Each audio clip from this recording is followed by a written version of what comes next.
नमस्कार, कैसे हैं आप सभी। बहुत बहुत स्वागत है आप सभी का आपके अपने चैनल में। मैं हूं राखी मिश्रा। आज बात करने जा रहे हैं सूर्य संक्रांति के बारे में।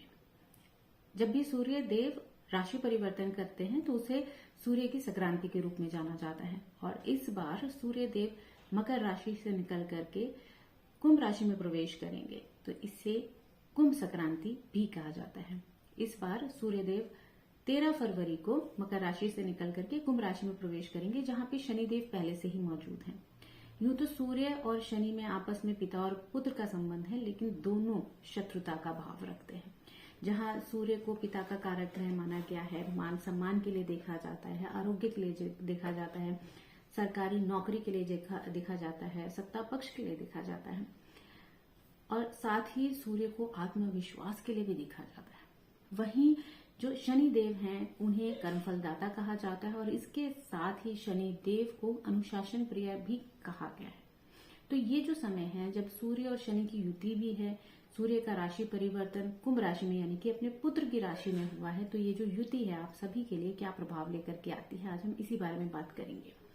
इस समय पे सबसे पहले अगर हम बात करें मेष राशि के बारे में, तो मेष राशि के लिए ये जो गोचर आपके एकादश भाव में है, और इस समय पे ये इस एकादश भाव को इच्छा की पूर्ति का भाव भी कहा जाता है।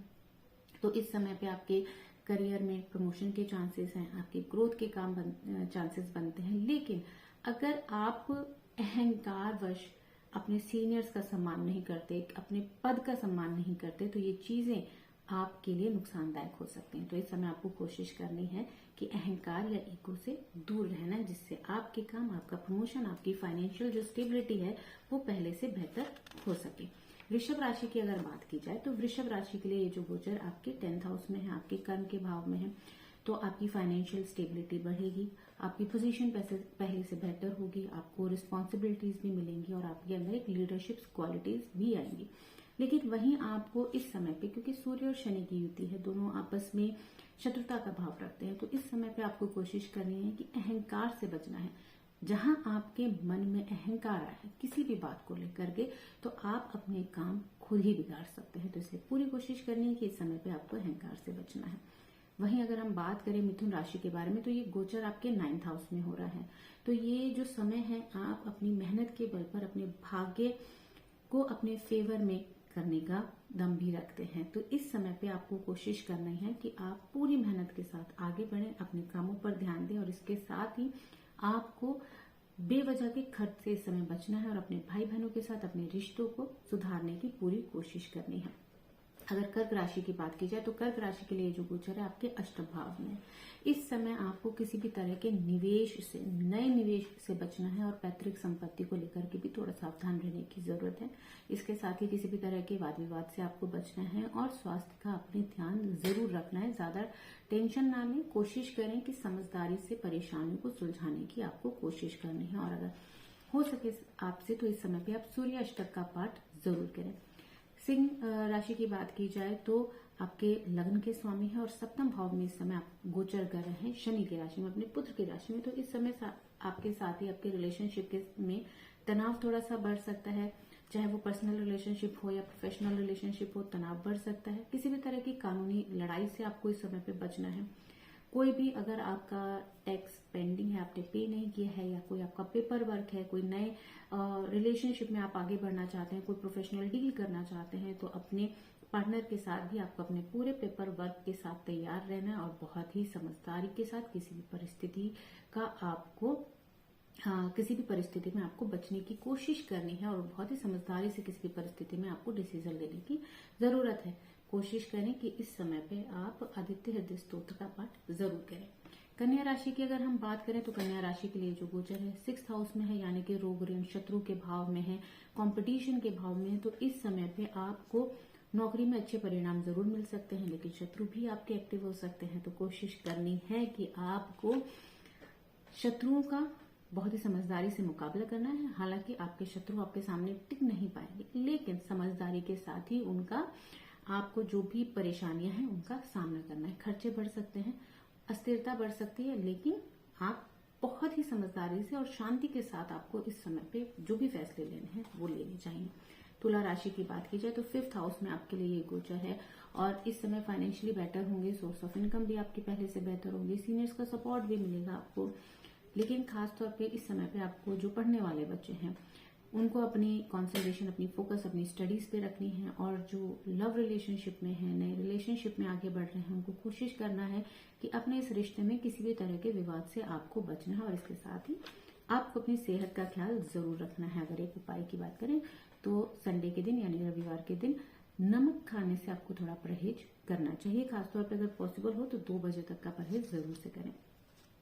वहीं वृश्चिक राशि की बात की जाए तो वृश्चिक राशि के लिए जो गोचर है आपके 4th भाव में है, तो इस समय आपके जो रिश्ते हैं, परिवार है, थोड़ा कलह का, असंतोष का भाव रहेगा। अपनी माता की स्वास्थ्य का ध्यान रखने की इस समय आपको खासी जरूरत है और इसके साथ ही अपने सेहत का ध्यान भी आप जरूर रखें।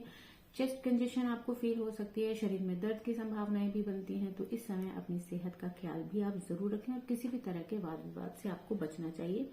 कोशिश करें कि इस समय आप श्री गणेश की आराधना जरूर करें, मंत्रों का जप जरूर करें जिससे आपका मन भी शांत हो सके। वहीं धनु राशि की बात करें तो धनु राशि के लिए जो गोचर है आपके 3rd हाउस में है और आप इस समय पे सूर्य का ये जो गोचर कुंभ राशि में होने जा रहा है, इस समय आप अपनी मेहनत के बल पर आगे बढ़ेंगे, अनुकूल रिजल्ट होगा। फाइनेंशियल्स आप थोड़े से बेहतर रहेंगे, लेकिन ट्रैवल आपको बहुत सोच समझ के करना है कि ट्रैवल के चक्कर में आपको हेल्थ इश्यूज ना हो जाए, आप अपनी हेल्थ ना बिगाड़ लें। फाइनेंशियल कंडीशन भी पहले से बेहतर होगी और आप पूरी मेहनत के साथ अपने जीवन में आगे बढ़ेंगे और अपने काम को आगे भी बढ़ाएंगे। वहीं मकर राशि की बात की जाए तो मकर राशि के लिए जो गोचर है आपके 2nd हाउस में है, तो इस समय आपको परिवार में संयम बरतने की जरूरत है, अपनी वाणी पे काबू रखने की बहुत ज्यादा जरूरत है, परिवार में किसी भी तरह के वाद विवाद से बचने की आपको जरूरत है। आपकी बातों से दूसरों को तकलीफ पहुंच सकती है और इसके साथ ही कोई भी फाइनेंशियल इन्वेस्टमेंट आपको बहुत ही सोच समझ के करनी है, कहीं ऐसा ना हो आप जल्दबाजी में कोई फैसला लें और अपने ही खुद ही नुकसान उठा लें। इसके साथ ही आपको आदित्य हृदय स्तोत्र का पाठ जरूर करना चाहिए। वहीं कुंभ राशि की बात की जाए तो ये जो गोचर हो रहा है, सूर्य का गोचर आपके लग्न में हो रहा है, तो इस गोचर का प्रभाव आपके ऊपर जरूर आएगा। तो इस समय पे आपको खास तौर पे अपना ध्यान रखने की जरूरत है, अपने स्वास्थ्य का ध्यान रखने की जरूरत है। थोड़ा सा डिसिप्लिन में रहें, अनुशासन से रहें, सुबह समय पे उठें, एक्सरसाइज जरूर से करें और इसके साथ ही अपने दाम्पत्य जीवन का ख्याल भी आपको रखने की जरूरत है। आपके रिलेशनशिप में तनाव हो सकता है, लेकिन कोशिश करें कि इन चीजों से, किसी भी तरह के किसी भी तरह के अहंकार से आपको इस समय पे जरूर से बचना है और भगवान सूर्य के मंत्रों का जप इस समय पे आप जरूर से करें। बात करेंगे हमारी आखिरी राशि यानी कि मीन राशि के बारे में। मीन राशि के लिए जो गोचर है आपके 12th हाउस में है, यानी कि आपके खर्च के भाव में है, इसके साथ ही विदेश के भाव में भी ये गोचर है आपका। तो इस समय पे आपको कोशिश करनी है कि आपके खर्चे तो बढ़ेंगे, वहीं आपको विदेश जाने का मौका भी मिलेगा, तो आपको दोनों में एक बैलेंस बनाने की जरूरत है इस समय। और भागदौड़ बढ़ सकती है, ये भागदौड़ और बेवजह के खर्च आपको परेशान करेंगे, स्ट्रेस देंगे, तो आपको इस मानसिक तनाव से बचने की और शांतिपूर्वक तरीके से अपने डिसीजन, अपने फैसले लेने की, अपने खर्चों पे कंट्रोल करने का ये समय है। तो अगर हम एक खास उपाय की बात करें तो इस समय आपको भगवान सूर्य को अर्घ जरूर देना चाहिए, तांबे के लोटे से उनको अर्घ दें और इसके साथ ही सूर्य देव के मंत्रों का जप भी आप जरूर करें।